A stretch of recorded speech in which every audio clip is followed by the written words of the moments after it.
Our YouTube, good Saturday morning. So recently I saw the Sam Raimi movie Drag Me to Hell, which was a lot of fun and a really creative movie. So I'll be doing my review of it, but before I do, I want to show off this drawing of these Pokemon with the Pokemon trainer, because I don't know, I just really like this drawing, and no Jones Beach vlog would be complete without a drawing video or a drawing show. Anyways, so what I found creative about this movie is that it was able to, even though it was 2009, it was still able to be a really great sort of suspenseful and somewhat horror movie, but it wasn't extremely scary, although there are some jump scares which did catch me off guard, because even though I expected it at times, it wasn't there at times when I expected it, but there when I didn't expect it, which is a weird statement. But movie's about a girl and her boyfriend who, the girl gets a curse because she works as a bank teller or a bank's employee. I don't know the exact positions because I'm not terribly familiar with banks works, to be honest.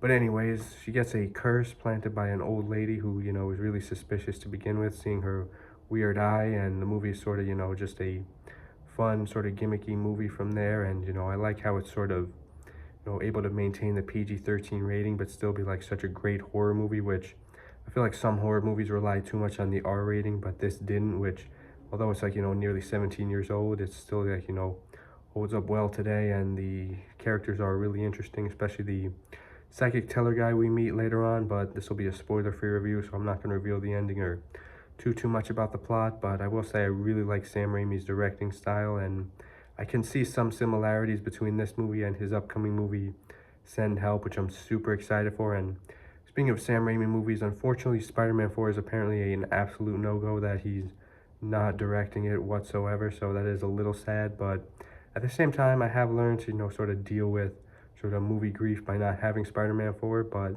of course I would have no complaints if Sam Raimi changes his mind and makes Spider-Man 4, so I view it as a win-win. But back to Drag Me to Hell, I really like the opening scene, which I'm not going to go into too much depth because it's just so interesting and kind of reminds me of the Final Destination movies, even though I've only seen the recent one. So overall, this is a really fun movie, but something I did notice that really stood out to me was sort of has like, a high critic rating, but a somewhat tepid audience rating, so I don't know, but I love the movie. So thank you for watching. Stay tuned for more soon. Goodbye.